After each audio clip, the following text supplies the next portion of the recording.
During the height of World War II, deep in the jungles between Burma and Thailand, the Japanese Empire began constructing a railway unlike any the world had seen before. Carved through mountains and rivers by hand, it was meant to secure Japan's control over Southeast Asia, but it would soon earn another name, the Railway of Death. Tens of thousands of prisoners of war and Asian laborers were forced to build it under impossible conditions, starving, diseased, and dying faster than the line could be laid. What was supposed to be a symbol of Japan's military strength became a monument to human suffering. This is the story of the railway that cost over 100,000 lives, and of those who endured its creation through courage, endurance, and unimaginable pain. To understand why this railway was built, one must first understand Japan's strategic position in 1942. The Japanese Empire had expanded rapidly across Asia and the Pacific following the attack on Pearl Harbor in December 1941. Within months, Japanese forces had conquered Malaya, Singapore, the Philippines, the Dutch East Indies, and Burma. Burma, known today as Myanmar, represented both a prize and a problem for Japanese military planners. The country served as a buffer between Japanese-held territory and British India. It also provided access to valuable resources and protected the western flank of Japan's expanded empire. However, maintaining and supplying Japanese forces in Burma presented enormous logistical challenges. The existing supply route to Burma ran by sea around the Malay Peninsula to Rangoon, then overland to the front lines. This route stretched thousands of kilometers and left Japanese supply ships vulnerable to Allied submarines and air attacks. As the war progressed, these attacks intensified, threatening Japan's ability to maintain its position in Burma and launch potential invasions into India. Japanese military strategists identified a solution: construct a railway connecting Bangkok in Thailand to Rangoon in Burma. Such a railway would provide a secure, land-based supply route that bypassed the vulnerable sea lanes. The railway would traverse some of the most difficult terrain in Southeast Asia, crossing multiple mountain ranges and major rivers, including the famous River Kwai. In June 1942, the Japanese Imperial Army made the decision to proceed with the railway construction. The project fell under the authority of the Japanese Army Railway Department, which began planning the route and organizing the massive labor force required for such an undertaking. Engineers estimated that building this railway under normal circumstances would require approximately 5 to 6 years. The Japanese High Command, however, demanded completion within 16 months. This impossibly compressed timeline would have profound and deadly consequences for everyone involved in the construction. The Japanese military command decided to use two primary sources of labor: Allied prisoners of war and civilian workers from occupied Asian territories. The prisoners came from the Allied forces defeated in the fall of Singapore, Java, and other Japanese conquests. They included British, Australian, Dutch, and American servicemen who had surrendered and were now held in Japanese prison camps across Southeast Asia. The civilian laborers, often referred to in historical records as Romusha, came from Burma, Thailand, Malaya, and the Dutch East Indies. Many were recruited through coercion, false promises of good wages, or outright forced conscription. The total workforce eventually numbered approximately 180,000 to 250,000 laborers, divided between roughly 60,000 Allied POWs and up to 200,000 Asian civilians. Construction commenced simultaneously from both ends of the proposed route in October 1942. Work camps were established along the intended railway line, each housing hundreds or thousands of workers. The camps stretched through Thai and Burmese territory, creating a chain of labor sites connected by the gradually advancing railway itself. The work involved clearing dense jungle, excavating cuttings through rock faces, building embankments across valleys, and constructing bridges over numerous waterways. The most famous of these bridges crossed the Mae Klong River, later renamed the Kwe Yai River, known in popular culture through Pierre Boulle's novel and the subsequent film as the Bridge on the River Kwai. The terrain presented formidable obstacles. In some sections, workers had to carve pathways through solid rock using primitive hand tools. In others, they constructed wooden trestles and earthen embankments that required moving massive quantities of material by hand. The jungle itself proved hostile, with dense vegetation that had to be cleared meter by meter in oppressive heat and humidity. The Japanese engineers divided the railway into several sections, each supervised by Japanese and Korean guards who were under intense pressure from their superiors to meet construction deadlines. This pressure cascaded down through the command structure, resulting in increasingly harsh treatment of the workers as the project progressed and deadlines approached. The camps established along the railway route provided only the most basic shelter. Most workers lived in bamboo huts with atap palm leaf roofs that offered minimal protection from the elements. During the monsoon season, which lasted from May through October, these structures frequently flooded or collapsed. Workers often slept on bamboo platforms that quickly became infested with insects and parasites. Food rations proved grossly inadequate for men performing hard physical labor in tropical conditions. The typical diet consisted primarily of rice, often contaminated or moldy, accompanied by small portions of vegetables. Protein sources were rare and irregularly provided. The insufficient caloric intake, combined with grueling work schedules, resulted in rapid physical deterioration among the workers. Clean water remained perpetually scarce. Rivers and streams that could have provided water were often contaminated by upstream camps or used for washing. Sanitation facilities were primitive or non-existent, consisting of simple latrine trenches that frequently overflowed during the rains. These unsanitary conditions created ideal breeding grounds for disease. Medical supplies and facilities were virtually absent in most camps. While some POW camps had doctors among the prisoners, they had almost no medicine, surgical instruments, or proper facilities. They performed amputations and other procedures with improvised tools and no anesthesia. Asian laborers typically had even less access to medical care than the prisoners of war. The daily work routine began before dawn and often continued until after dark. Workers received brief rest periods during the day, but these were frequently shortened or eliminated entirely when supervisors deemed progress insufficient. The standard workday lasted 12 to 16 hours, with even longer shifts imposed during what became known as speedo periods, when pressure intensified to meet construction deadlines. Workers used simple hand tools for most tasks: picks, shovels, hammers, and chisels. Dynamite was employed for blasting through rock, but workers often placed and detonated charges with minimal safety precautions, resulting in frequent injuries and fatalities.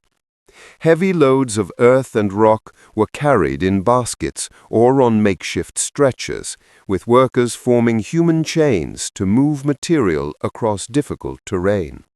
The quota system enforced by the guards created a constant atmosphere of pressure and fear. Each group received daily work targets that supervisors considered mandatory, regardless of the worker's physical condition or the difficulty of the terrain. Failure to meet these quotas resulted in punishment for the entire group, creating tensions within work parties and forcing sick or injured men to continue working beyond their physical capacity. The Japanese supervisors and Korean guards employed systematic physical abuse to enforce work discipline and meet construction targets. Beatings occurred regularly for perceived slowness, failure to bow properly, attempting to rest, or any behavior deemed disrespectful or inadequate. This violent treatment left many workers with permanent injuries and created an atmosphere of constant intimidation. Disease proved as deadly as the harsh working conditions. Tropical illnesses ravaged the workforce, with multiple epidemics sweeping through the camps. Malaria infected the majority of workers at some point during the construction. Without adequate supplies of quinine or other anti-malarial drugs, the disease caused countless deaths and left survivors weakened and vulnerable to other infections. Cholera outbreaks struck several camps with devastating effect. The disease spread rapidly in the unsanitary conditions, causing severe dehydration and death within hours or days. During major cholera epidemics, dozens of men died daily in affected camps. The bodies of the deceased had to be cremated quickly to prevent further spread of the disease, with workers often too weak to properly honor their dead comrades. Dysentery, both bacillary and amoebic forms, afflicted virtually every worker. The chronic intestinal illness caused severe debilitation, dehydration, and death in many cases. Combined with malnutrition, dysentery reduced strong men to skeletal figures, barely able to stand, let alone perform heavy labor.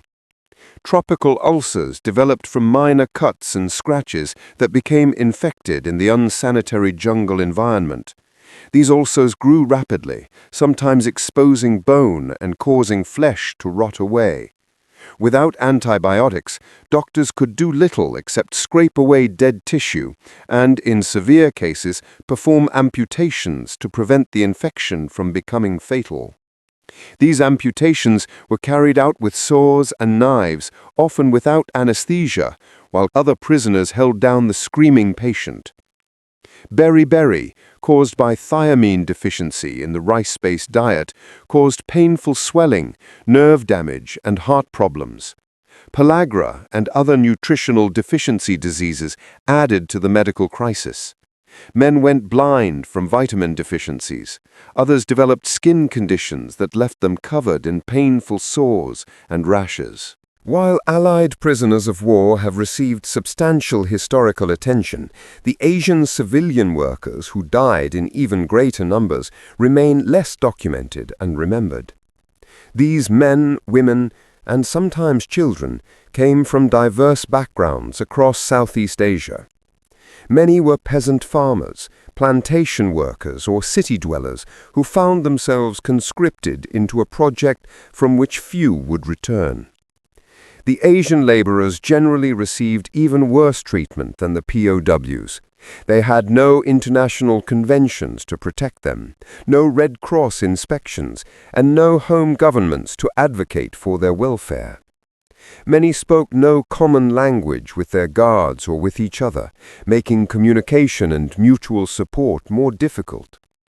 Recruiters had deceived many Asian workers with promises of good wages and working conditions.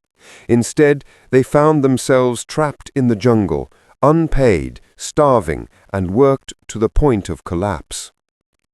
Unlike the military prisoners, who at least had some organizational structure and medical personnel among their ranks, the civilian workers often had no doctors, no leadership structure, and no collective means of resistance or support.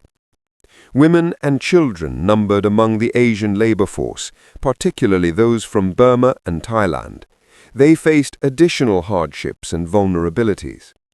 Historical records contain accounts of women giving birth in the camps, their children dying within days or weeks from disease and malnutrition. Certain sections of the railway and specific camps became particularly notorious for their deadly conditions. The Hellfire Pass, known to the Japanese as Konyu cutting, represented one of the most grueling construction challenges. Workers carved this cutting through solid rock by hand, working through the night by torchlight. The flickering flames reflecting off the rock walls gave the place its name. The physical demands of hacking through rock with hand tools, combined with brutal treatment from guards, made Hellfire Pass one of the deadliest sections of the entire railway. The Three Pagodas Pass area, where the railway crossed the Thai-Burma border, presented extreme challenges due to altitude and terrain. Camps in this region experienced particularly high mortality rates during the monsoon season, when cholera epidemics combined with flooding and deteriorating living conditions to create what survivors described as scenes of unimaginable horror. The construction of bridges required specialized skills and presented unique dangers. The bridges over the River Kwai and other major waterways required workers to wade in crocodile-infested waters while driving piles and constructing frameworks. Many workers drowned, were swept away by currents, or fell from heights during bridge construction. Despite the overwhelming oppression, instances of resistance and mutual support occurred throughout the camps. POW doctors risked severe punishment by hiding seriously ill patients or falsifying medical records to prevent men from being sent to work. Some prisoners conducted covert sabotage, subtly damaging railway equipment or constructing weak points into structures. A remarkable black market economy developed in some camps, with prisoners and civilian workers trading with local Thai and Burmese villagers who risked their own safety to smuggle food, medicine, and other supplies to the workers. These acts of compassion saved countless lives and provided psychological support to men who might otherwise have lost all hope. Religious services, cultural activities, and simple acts of kindness between prisoners helped maintain morale and human dignity. Men shared food with those weaker than themselves, cared for the sick, and created makeshift entertainment to preserve their sanity. These bonds of solidarity, forged in the worst imaginable circumstances, remained powerful memories for survivors throughout their lives. Different national groups sometimes experienced tensions due to different survival strategies and cultural approaches. However, many prisoners also reported profound bonds that transcended nationality, race, and language. The shared suffering created connections that would last for decades after the war's end. In October 1943, just over 1 year after construction began, the two sections of railway met at Konkoita in Burma. The Japanese had achieved their seemingly impossible deadline, but the cost had been staggering. Thousands of workers had died during the Speedo period in the final months, as guards drove the workforce to inhuman efforts to complete the railway on schedule. The completion ceremony, attended by Japanese military officials, presented a stark contrast to the reality of what had transpired. The railway represented a remarkable engineering achievement, completed in a fraction of the usual time. However, this achievement rested upon a foundation of unprecedented human suffering and loss of life. The railway immediately began military operations, transporting Japanese troops and supplies to Burma. However, it operated for less than 2 years. Allied bombing raids, particularly by the American and British air forces, repeatedly damaged the railway and bridges. The most famous attack targeted the bridge over the River Kwai in 1945, disrupting but not permanently destroying the crucial crossing. As the war turned against Japan, the strategic value of the railway diminished. The Allies advanced in Burma, and Japan's defensive position deteriorated. By the time Japan surrendered in August 1945, the railway that had cost so many lives had failed to achieve its strategic objective of maintaining Japan's position in Burma. When Allied forces liberated the camps in late 1945, they found survivors in shocking physical condition. Many men weighed less than 40 kilograms, their bodies ravaged by disease and malnutrition. Some could barely walk or speak. The psychological trauma was equally severe, with many survivors suffering from what would now be recognized as post-traumatic stress disorder. The liberating forces discovered mass graves throughout the railway route. Bodies had been buried in shallow pits, often with minimal or no identification. The Asian laborers had typically received even less dignified burial than the POWs, with many bodies simply left in the jungle where they fell. Medical teams worked urgently to save the survivors. Many remained critically ill, and some died in the weeks and months following liberation despite receiving proper medical care. The years of malnutrition and disease had caused permanent damage that no amount of treatment could fully reverse. Following Japan's surrender, Allied authorities conducted war crimes trials related to the death railway. The International Military Tribunal for the Far East and various national military courts prosecuted Japanese officers and guards for their treatment of prisoners and civilian laborers. The trials revealed the systematic nature of the mistreatment and established that commanders bore responsibility for the conditions and treatment of workers under their authority. Multiple Japanese officers received death sentences or lengthy prison terms for their roles in what the tribunals classified as war crimes and crimes against humanity. However, many survivors felt that justice remained incomplete. The trials focused primarily on crimes against Allied prisoners of war, with less attention paid to the suffering of Asian laborers. Additionally, some guards who had committed serious offenses escaped prosecution, while higher-level commanders who had set impossible deadlines and created the conditions for the catastrophe often received lighter sentences than lower-ranking personnel who had implemented the brutal policies. Korean guards, who had themselves been colonized subjects of the Japanese Empire and compelled to serve in the Japanese military, faced particular complications. Some received war crimes convictions, despite arguing they had been following orders in a military system that would have severely punished disobedience. Calculating the exact death toll remains challenging due to incomplete records, particularly regarding Asian civilian laborers. Conservative estimates suggest that approximately 12,000 to 16,000 Allied prisoners of war died during the railway's construction, representing roughly 20 to 25% of the total POW workforce. The civilian Asian laborer death toll proves far more difficult to establish with precision.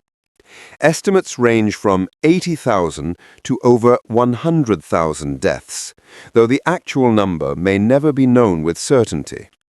Many families never learned the fate of their relatives, who simply disappeared into the jungle and were never seen again. These figures translate to a devastating reality: one death for approximately every 3 to 4 meters of railway constructed.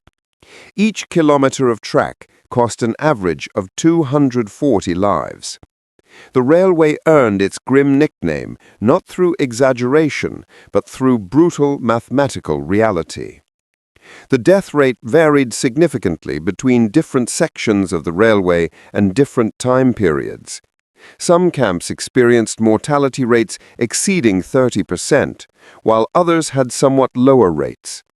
The monsoon season and the final Speedo period saw particularly high death rates as disease combined with increased work demands. After the war, the railway's fate became divided. The Thai section remained in operation and continues to function as a tourist railway today, though much of the original route has been modified or abandoned. The Burmese section largely fell into disuse and was reclaimed by the jumble, with only fragmentary remains visible today. The bridge over the River Kwai stands as the most famous remnant of the railway. Rebuilt after wartime damage, it continues to carry trains and has become a major tourist attraction, though this commercialization sometimes troubles those who remember its deadly construction. War cemeteries and memorials mark the railway's route. The Kanchanaburi War Cemetery in Thailand contains the graves of nearly 7,000 Allied prisoners of war. Nearby, the Chung Kai War Cemetery holds approximately 1,750 more. These immaculately maintained cemeteries provide a peaceful final resting place for men who died far from home in terrible circumstances. The Hellfire Pass Memorial Museum, established by the Australian government, preserves one of the most infamous sections of the railway. Visitors can walk along the original cutting, viewing the rock faces carved by hand tools and reading accounts from survivors. The museum serves as an important educational facility, ensuring that future generations understand what occurred in this place. Memorial services held annually bring together survivors, their families, and representatives from the countries involved. These ceremonies honor both the dead and the survivors, recognizing the suffering of all nationalities and maintaining historical memory as the generation that experienced these events gradually passes away. Significantly, efforts have increased in recent decades to properly memorialize and acknowledge the Asian laborers who died alongside the Allied prisoners. For many years, these victims received insufficient recognition, partly due to lack of documentation and partly due to the political complexities of the post-war period. Museums and memorials now increasingly include information about the Romusha and other Asian workers, though gaps in historical knowledge remain. The Death Railway has entered popular consciousness through various cultural works, most notably Pierre Boulle's 1952 novel The Bridge Over the River Kwai, and David Lean's 1957 film adaptation. However, these fictional works, while powerful, significantly altered the historical reality. The film, in particular, presented a sanitized and inaccurate version of events, focusing on conflict between Allied officers rather than the actual conditions and treatment of workers. Survivors have written numerous memoirs and accounts, providing first-hand testimony about their experiences. These accounts vary in tone from matter-of-fact documentation to deeply emotional processing of trauma. Collectively, they provide invaluable historical evidence and personal perspectives that transcend dry statistics and dates. Documentary films, academic histories, and educational programs continued to examine the railway from multiple perspectives. Recent scholarship has increasingly focused on giving voice to Asian survivors and their descendants, addressing the historical neglect of this significant portion of the railway's victims. The phrase "death railway" itself has become shorthand for extreme wartime suffering and the consequences of disregarding human life in pursuit of military objectives. It stands alongside other World War II atrocities as a symbol of the war's capacity for cruelty and the importance of maintaining humanitarian principles even during armed conflict. The Burma-Thailand Railway stands as one of World War II's darkest legacies, a place where military ambition erased humanity and over 100,000 lives were sacrificed for a line that operated barely 18 months. It reveals how the pursuit of strategic goals, when stripped of moral restraint, can justify almost any cruelty, and how ordinary men became instruments of an extraordinary tragedy. Yet, amid the suffering, there were moments of compassion and courage. Prisoners sharing food with weaker comrades, doctors saving lives with nothing but ingenuity, and Thai and Burmese villagers risking everything to help. Their quiet acts remind us that even in the depths of war, humanity can survive. The death railway also challenges how history remembers. For decades, Allied prisoners were honored, while the Asian laborers who died in even greater numbers remained largely forgotten. Today, as memorials stand along the overgrown tracks, efforts continue to give every victim the dignity of remembrance. As the last survivors fade into history, the rusting rails through the Thai jungle endure as a warning that no strategic goal can ever justify the destruction of human life. In remembering their suffering, we honor their courage and affirm the duty to ensure such cruelty is never repeated.